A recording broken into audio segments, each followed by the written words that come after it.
Hi, my name is Dan Zeilinger, and I have been a world-traveling full-time trad jazz musician for the past 40 years. Some of my most memorable performances were on the lawn of the Edinburgh Castle, at Imperial Palace in Japan, as well as TV shows and commercials across the world. I've met many people during my career and have spent many hours on stage and off with these musicians, talking about jazz, life, and more. Some are touring musicians, some are theme park warriors, and some are casual musicians who play on the weekends with friends. I think they all have stories worthy of a movie script, and through these interviews, I'll be sharing them with you. All right, here goes my introduction. Hi there, this is Dan Zeilinger with Trad Jazz Today. My next guest, we've just barely met. I think it was maybe February. Does that sound right? Yeah. Sometime around there. Mm-hmm. He came down and he sat in on trombone and subbed for us at Curly's Cafe. And it's really ridiculous that he and I have never met. We have 56 Facebook friends in common. He's from Westminster, right across the freeway from where my parents are or were. He went to APU with my son and the same graduating in class and played in all the bands together. He's now the associate professor at Santa Ana, and I taught in the Santa Ana High School District for the last 6 years, and yet he and I have never run into each other. Isn't that silly? Yeah. Anyway, here he is, Mr. Michael Briones. Hey, how's it going, Dan? Don't you agree? I agree. Well, you know what? I like the fact that that's how we met, though, because I always like meeting people in playing situations, you know? Oh, yeah. Because that's how you get to know somebody, you know? If you meet somebody and they're musicians, like, oh, what do you play? And then you're kind of itching, like, oh, I wish I get some chance to play with them that way. I can, kind of connect with them in that way. But so I think it was great. It'd be great if you could have done it earlier, but yeah, it makes me so happy that you are a jazz educator who understands and respects early jazz. That's really rare, as you know. A lot of our educators stop at Miles Davis, and that's the oldest they get. Mm.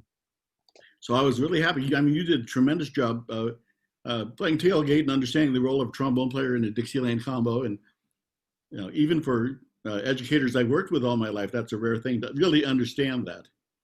And you've done good.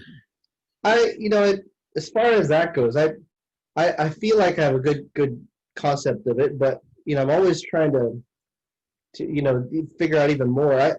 The first time I saw that, it was when I was in high school.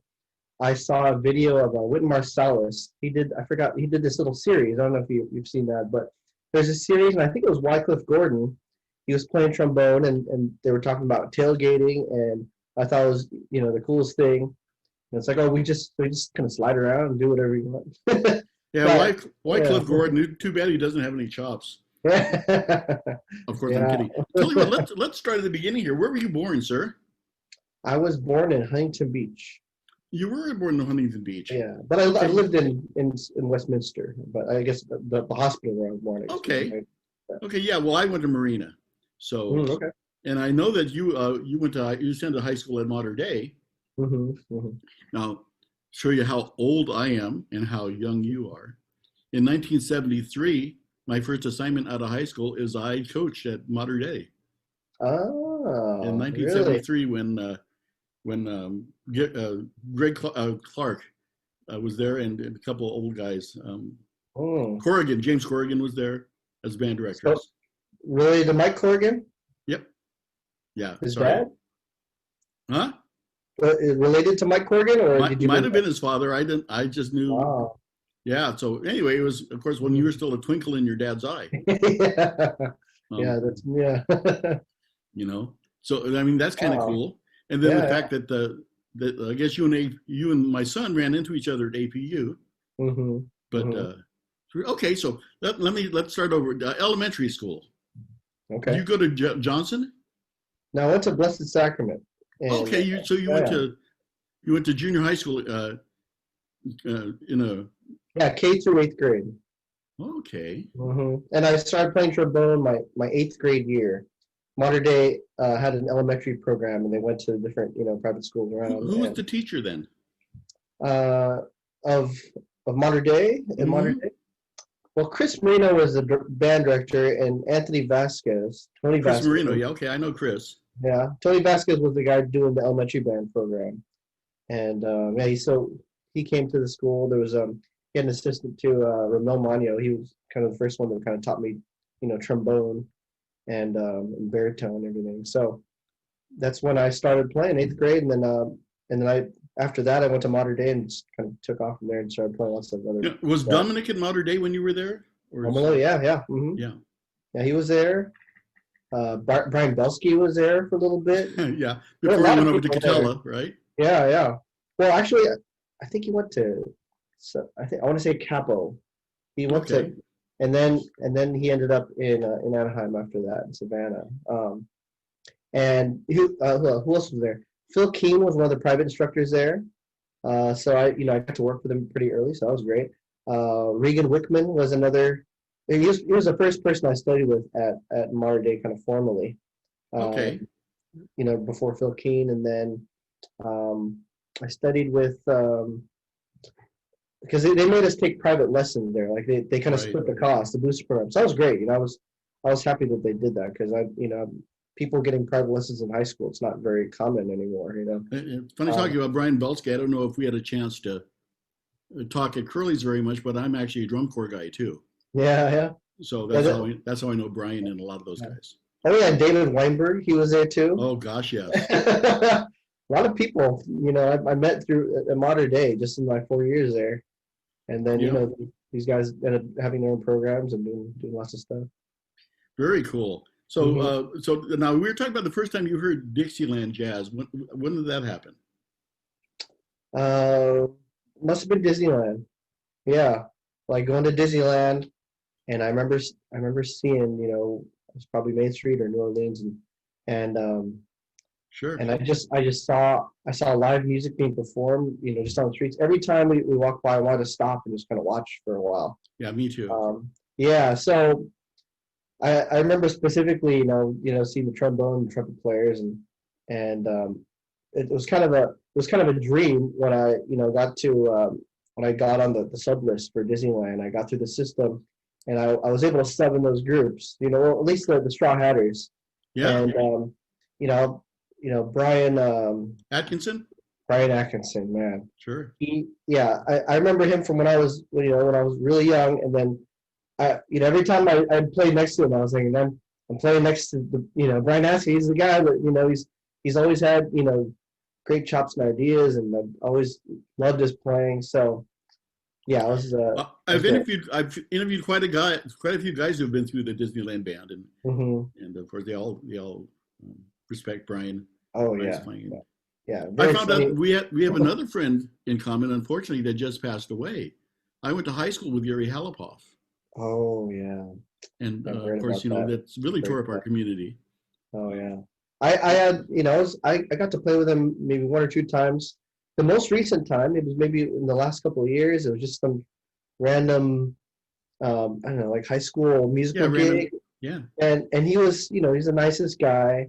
We got to talk, and I was really impressed by just how how great a musician and and person he was. So I was glad to have met him for that short amount of time. But I hear people, all over just kind of raving about, people that really knew him, how great he was. So. oh, incredible. He Hmm. went, again, I went through high school on our first 3 or 4 years of college together. So, and that's back when I was a trumpet player, by the way. Mm. Oh, okay. Yeah, I actually started out as a high note trumpet player in my Hmm. up until my second year of college. In fact, Oh, wow. And then you switched to tuba? I switched to the dark side. Actually, I got switched. I got switched You for got what for quite a while. I was playing. I was playing all the brass. I was used to play in a Cuban band Mm. where I double trumpet and trombone. I did that. I did that for a good few years. I played Stephen Steakhouse Okay. every Friday, Saturday, and there were two cumbias right in the middle of the night. We had four sets. Those were always those were workout nights. Great music.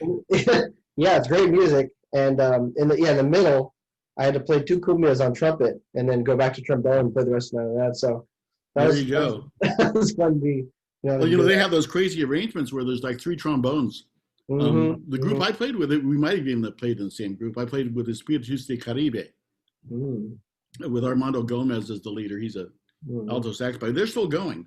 And we're talking about, I started with them in 72, I think. Oh, wow. Anyway. Yeah. So much for all of us brass guys with malleable faces. Yeah. Yeah. You know? So, okay, so modern day high school. And you went through the whole shebang. You were playing in the jazz band and the marching band. And yeah, pretty much everything I could do, I did. So you started on trombone. Mm-hmm. And when did you start branching off into other mouthpieces? And well, really, but my first year at Modern Day, I started messing around with trumpet for the pep band a little bit, and I thought it was really fun. So I'd play, and then by the second year, I was playing almost everything. I'd mess around with tuba too, and I remember my sophomore year, that spring concert, I played on every single group. I played trombone, trumpet, euphonium, tuba, sure. and I played second trumpet with the second jazz, I played lead trumpet with the second jazz band. I played trombone with the first jazz band. I played, my bighorn for the wind ensemble. I played tuba for the symphonic band. Played euphonium for the elementary school band, and I probably played something for the. That's great. That's a great experience. It's as you know, it's invaluable to teachers. It is, yeah. Yeah, it was great. Yeah, especially anybody that wants to teach, anything, whether it's like a band program or even just private students. I think you learn a lot from kind of experimenting and playing with everything, because you kind of know where people come from. Oh, by the way, I just resigned from Segerstrom yesterday. Oh, officially. Really? Oh, wow. And I'm gonna stop teaching. I'm just getting too old for that stuff. So are they gonna get somebody to take your spot, or? Well, I don't know. I mean, I talked to Raul about it, but I may go back and end up clinicking jazz. Oh, okay. But teaching marching band during lockdown is kind of silly. It's kind of like yeah. kind of like trying to make a pair of shoes out of a duck. It just didn't really work. But anyway, yeah. So you didn't get your woodwinds out of the way until you did your pedagogy in college? Is that okay? So my degrees are in performance only. I have no education degrees. I learned all of my pedagogy through pedagogying. I taught a bunch of private students, and I started teaching private students when I was a still a music major at Long Beach State. Yeah, I saw you used to be the director of St. John Bosco, right? Yeah. But I mean, before that, I guess I did a lot of coaching in Irvine. Like Irvine High School. I did. Okay. Yeah, so I helped out there a lot, and I did coach at Bosco, but I messed around a little bit with woodwinds, like saxophone in high school, but I guess when I got to Bosco, when I was a full-time band director over there, that's when I said, okay, let me learn all these instruments. And I took some private lessons on my own, and I just got really focused on each instrument, in different times, and I think that helped me a lot. I had a girlfriend in high school who played flute. And so I ended up playing flute in our orchestra for pieces that needed two flutes when I was in high school. And which was really the wrong way to go, because of course, if you know flute, then you know all the saxophones pretty much. The fingerings are so similar, but then you get to clarinet and that break and the octave key and the register key. Oh my gosh. I definitely have much more respect for all woodwind players now. Yeah. I mean, before I said, yeah, that's pretty impressive. Now it's really impressive. I can't imagine relying on my sound to having to do with a little piece of bamboo. Yeah. I mean, we chip our mouthpiece, we go, oh well, but yeah, that's why they take so much time, perfecting their each reed. yeah, I know, it's crazy. Those people are just crazy anyway. But cool. Now, where did you learn to improvise? Who taught you, and how did you approach that? Well, I guess I learned a little bit, just kind of some basic stuff in high school. Introduced, chords and what they were, and I improvised a little bit. But I would say the bulk of me learning how to improvise was at Santa Ana College. After I graduated from Modern Day, I was a biology major at UCI for 3 years, and during that time, I was playing at Santa Ana College. One of my friends just, said, "Hey, you should play with us." I was like, "Okay, I'll play." And little did I know that was going to be, again, the bulk of where I would learn how to improvise and read too, because a lot of times, the program wasn't huge, and sometimes I was the only trombone player. I was playing lead trombone by myself, taking all the solos, and what Well, better way to, yeah. that'll do it. So you didn't start with any formal instruction in jazz? No, not really. I mean, yeah, if that's the only formal instruction. Whatever the professor at the time, David Lopez, he would just mention some things, and there were some other guys there that I would learn some stuff from. So no, not like, okay, here's a jazz improvisation class. This is how you do it. It was bit by bit. Well, I'm always curious to ask people if they approached learning improvisation from a theory standpoint or just by their ear, being able to hear the changes within the melody line. Okay, well, so for me, the very beginning, very much by ear, trying to go by the changes. And before iReal Pro or any of these apps were around, I was trying to follow the changes, and I would always get lost. I'd be staring at a chord for two or three bars, and I'd be trying to play stuff randomly, not even staying in the key. I was just trying to pick different notes that I thought sounded good. And then by the time the solo's over, I'm like halfway through and I'm lost. So that would happen a lot until I figured out a way to at least not get lost. And then maybe 3 or 4 years later, I figured out how to stay in the key. And a few years after that, I learned how to follow the changes. It's a legitimate either way is a legitimate way to approach it. I started out just by purely improvising by ear, and I didn't really have to pick it apart till I started teaching it.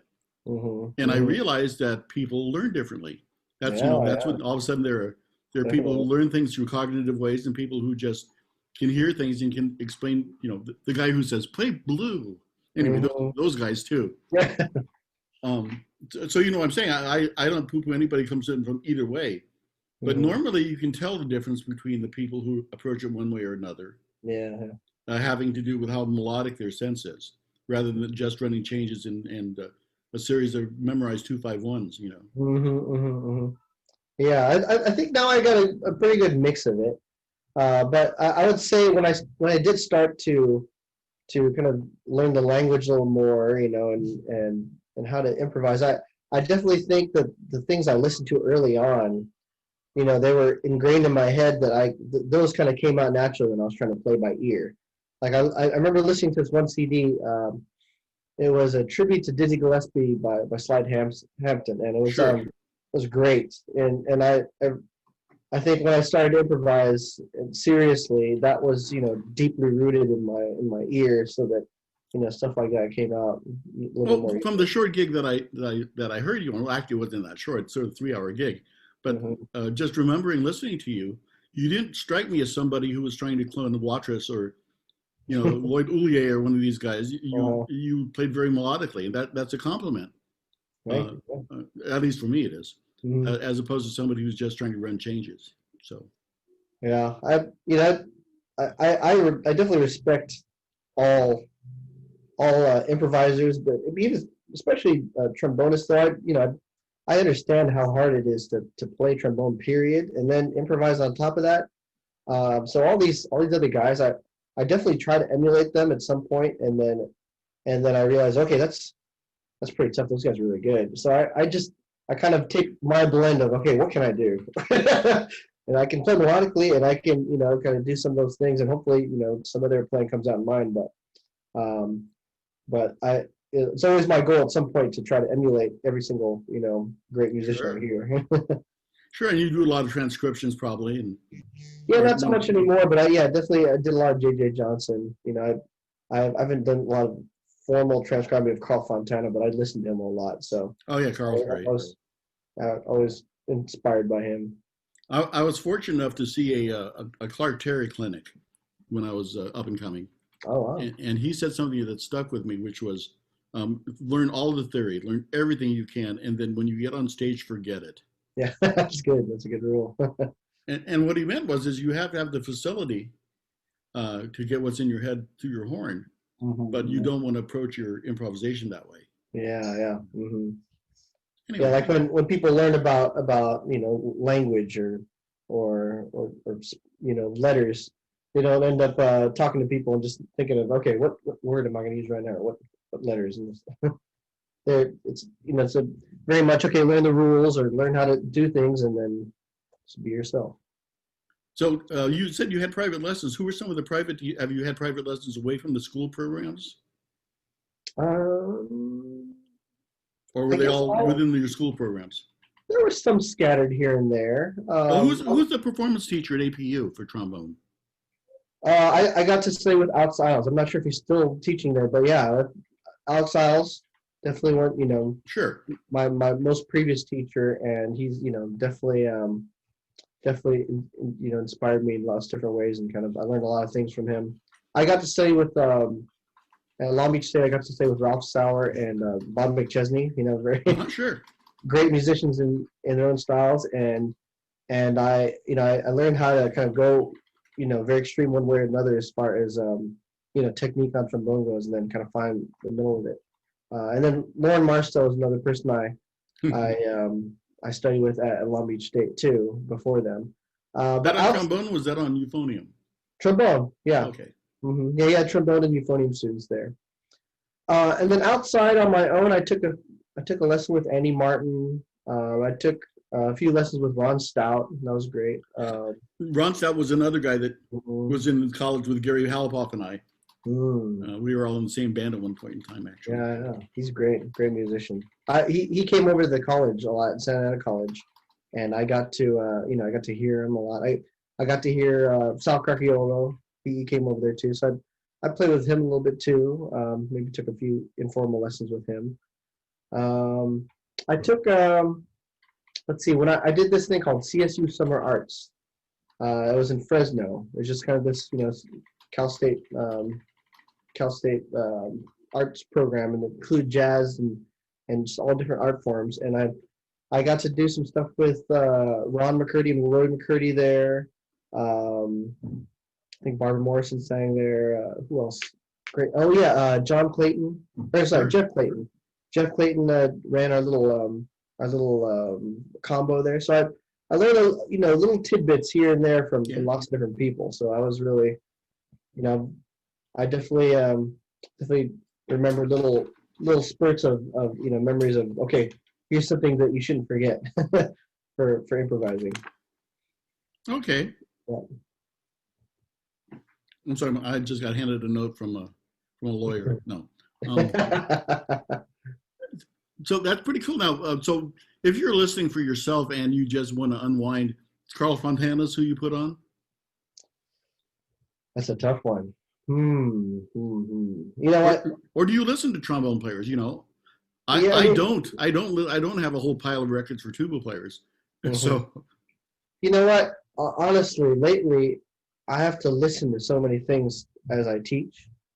I enjoy silence a lot of times, but when I want to put something on, um, and this is just for me. Like, well, let's go. Let me start with working. If I have to work on something, and there's other noise around, like maybe my kids are home, it's kind of noisy, or if I'm at work and I hear stuff through the walls, I hear sure. nursing, somebody teaching a class. I put on ambient music, right? I go on YouTube and I think I type in groove salad or something, and it's just random, just Right. Something you don't have to pay attention to. Yeah. Because if it's too good or if it's too interesting, I end up focusing on that. It's like the curse of of listening to music. It's so I put something that's not interesting. No, I understand.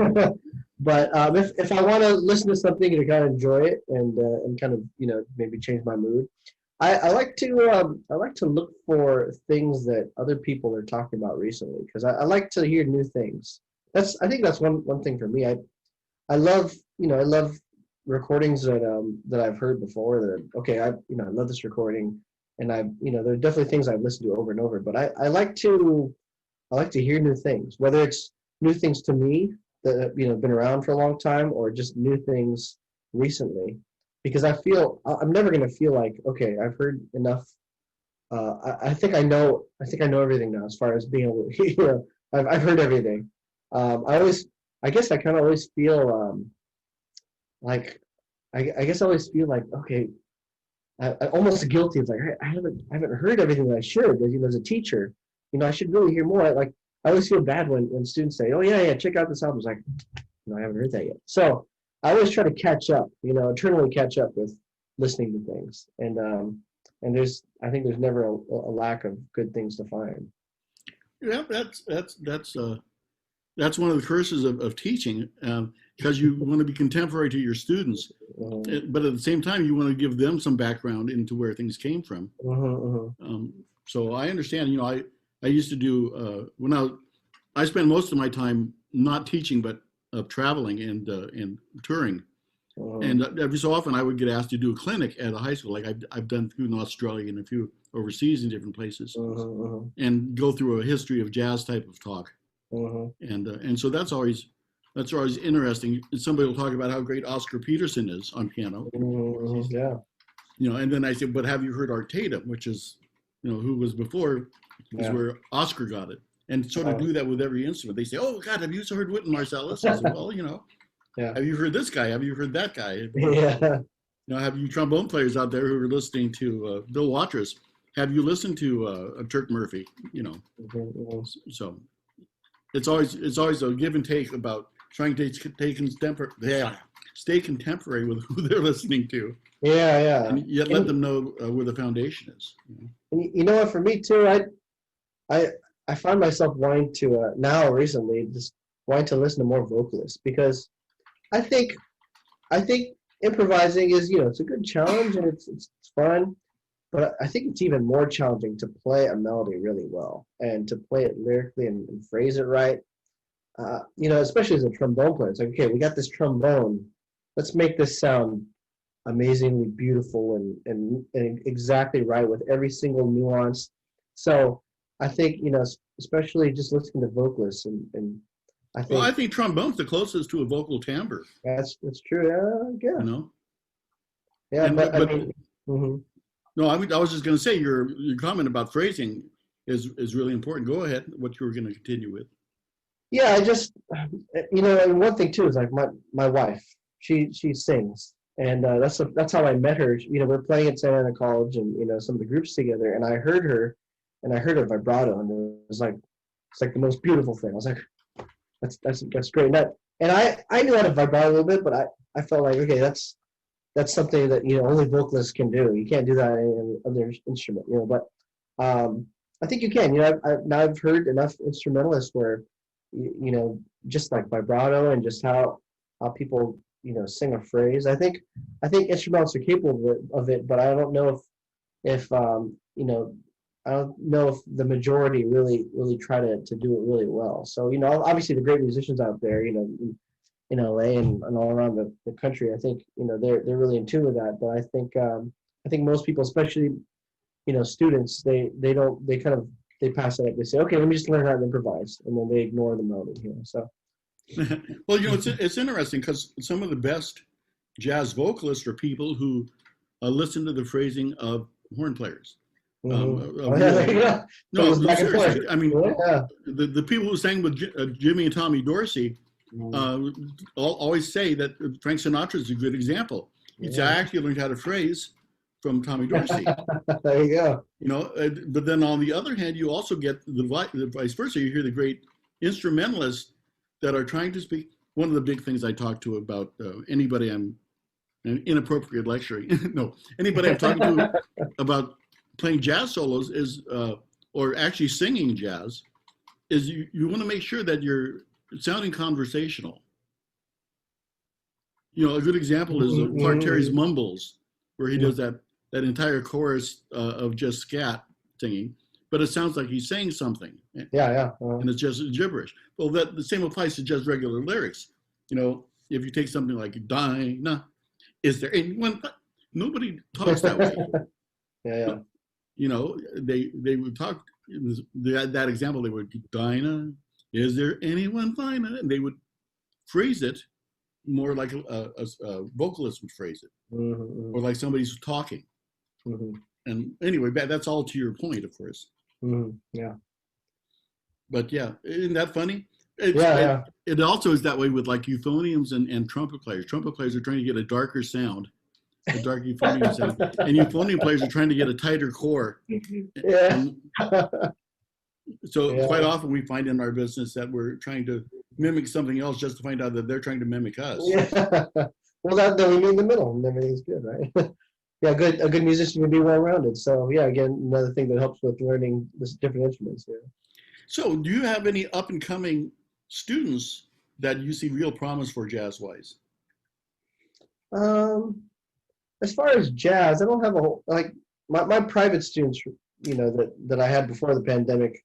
I mean, most of them are taking a break right now, but there were a couple of younger ones that are interested in it. And it's hard to say up and coming because I've seen some really great young students, and maybe not private, but like I was teaching at Irvine High School. There was a really some great trombone players, and one particular just kind of took off, and you can tell because they start doing it on their own and Right. pursuing it on their own, and that's how that's when any young person does that. That's how they really that's when they're going to be really great when they get older. But as far as now, I think I think I have a few that are just definitely into it, and we'll see. I guess possibly is the answer. But I've definitely seen a lot of young students, maybe a couple of my private students, but more of just kind of being in the high school atmosphere of coaching, seeing some kind of just take off and Yeah, actually, when I was teaching at Segerstrom, and I got to do the jazz program there, they were learning everything from Dixieland quartets to doing full-on big band charts, and we actually did a few Latin band charts, and we did some Great. Santana, and we did all. I did a real white swath of things, and one of my kids, a guy named Robbie Ibarra, ended up going to Vanguard, I think. Okay. Anyway, he really got into the jazz and tailgating, and I haven't heard from him for a while. But it's always really heartwarming when one of your kids takes off, like you said, Yeah. and starts listening to things and forming their own groups and that type of thing. Yeah. There's a ska band called Half Past Two. Okay. That's really popular out there, and two of those kids came out of the program at Canyon when I was there. Okay. So that's always that's always Yeah. that's always fun to see. Ah. What band director at Loera must have felt when he turned out Gwen Stefani, but that's a different story. A different route. But that's true. She was in the band at Loera. What band? So what'd she play? She played flute, but she said the only reason she joined is because her boyfriend was a drummer. Typical. Typical, yeah. What can you do? Well, so you're back in session now, aren't you? Yes, we are. Yeah. Are you doing it? Are you actually in the classroom? No, everything is online for us right now. Yeah. So everything we're doing the compilation and everybody submits a video and one of the things I did, I'll be happy to send it to you if you like. But one of the things I did for the jazz program when I was at Segerstrom is I put together a listening list and then a questionnaire. Mm. So I gave them maybe 20 different, Count Basie to Gord Goodwin to whatever, and I'd say, who are the soloists? What did you think of this piece? And I did a questionnaire for them, and that was their jazz band homework. Mm. While we were in lockdown. But yeah, send it over. That'd be great. Okay, if you'd like, I will try to dig it back up, and I'll just put it in a PDF for you. All right, thanks. Coolness. Yeah. Well, so let's talk a little bit about your crazy Filipino family. No, I'm sorry, I don't know. Did you marry a Filipino? I think they're all crazy. No, my wife is Mexican. Okay. Yeah. So that means a lot of good food in yeah. Yeah. Oh man. Yeah, when we go to the parties and holidays, we leave one family, get to the next, and you gotta remember to leave room because you see all this great food, and then you get more great food, and then it's you don't have room, and or you can't move after. So, but there's a drummer at playing Santa Ana College, a friend that I met through Bosco, and he's been very very solid as a drummer and helping out with everything at Santa Ana College. His name is Phil Carrillo, Okay. drummer. Yeah, and he's half Mexican, half Filipino. So it's funny because like my boys, they're kind of like they're basically him. They're half Mexican, half Filipino. I was like, okay, well, so they're gonna be okay. I know how my kids are gonna be when they're older. Yeah, as you can tell by my name, I'm actually German Filipino, but that's because I was World War II baby. So Zeilinger is the Filipino part, right? Yeah. I'm the only guy who eats fish heads and sauerkraut. But so what was your mom's last name? My mother's name was. Let me see if I have to remember now. Margarita Felicidad Margarita Banique y Espinosa. That's Filipino. Right. That's pretty Filipino there. And then you tack Zeilinger on the end of that because she married a German farmer from Nebraska. Oh, okay. So that's how I end up looking dark-skinned and German built, but not my fault. Yeah. Well, this has really been fun. I'm so glad you agreed to do this. Yeah. And I hope we can get on stage again. I hope you have an interest in playing more trad. Yeah, definitely. Yeah, that's always fun. Like I always loved playing Disneyland, and I hadn't played there in a while. So when I got to play with you guys at Curly's, I was nice little. It was obvious you played it before, that you played the style before. It's really obvious that you didn't because you didn't come in and start just playing pentatonic scales. Yeah. And we have a lot of people who are right out of college or new to the style who will come in and try to play bebop over Indiana. But then again, how can you not? Yeah. But so did you hear how I got on that gig? Like how I met the trumpet player? Well, CJ. Were you playing with the Long Beach band? No, so there was this random thing where it was one of those boat parades. Wait, is it boat parade? Oh, that's right. It's the boat parade at Naples. Right. And there were just people just kind of walking around and playing. I don't know if you've seen that. Have you been there? So people just playing music on their porches and hanging out and CJ and banjo player. What was her name again? Katie. Yeah, Katie. Katie Rivera. So they were just kind of walking around, and I was supposed to do this thing, for this Christmas trombone quintet thing, and one of the trombone players couldn't make it, so I had my horn there. We were just hanging around, and they came by and they said, "Oh yeah, Katie plays at Disneyland, and does a bunch of stuff." So I was like, "Okay, well, I bet they're great, so I'll sit in." And they said they welcomed me to sit in. I got to play, good half hour with them, and just playing Christmas. No, CJ was playing sousaphone then, right? Yeah, he was. Yeah. Yeah. Yeah. So that's pretty incredible. Well, I saw because I researched everybody that I interview. I saw that you know Gary Gould, and he's been down at Curly's a couple times. Oh, okay. Actually, yeah. And he plays with the Dixie Deluxe. I think I did a couple of gigs with him there. Yeah. We have 53 friends in common. Yeah. Which I thought was pretty amazing. But I'd be more than happy to see you show up again at a gig that I'm on. Yeah, that'd be great. Regardless of what it is, Yeah. So let's try and make that happen someday. Hopefully sooner than later. All right. Listen, I'm going to let you go. Okay. Just mainly because I have to get amped up for another one. I'm doing 5 interviews today. Oh. Hang in there. And I'm having a blast. I may want to come back to you someday. Sure. Because I'm planning on putting together an educational series where we just talk about specific instruments and ways to approach it and embouchures and all this type of thing. So if you'd be up for that, I'll make sure to let you know when I start that series. Yeah, definitely. Yeah, I'm always interested in that. Excellent. I would want you on as an expert, by the way, but that would be great. All right, thanks. All right, Michael, you have fun. I'm sorry that actually I left teaching in the Santa Ana district before you had a chance to come coach with me. I know. But maybe I am available. Maybe I'll have you as a guest sometime. And I'll make sure to send that information to you. Okay, thanks a lot, Dan. All right, so you take care. All right, you too. Bye-bye now. All right, bye. Thank you for watching Trad Jazz Today. Dan shows new interviews every Monday, Wednesday, and Friday. Make sure to check out the archive of past shows and please give us a thumbs up when you subscribe to the channel. Bye.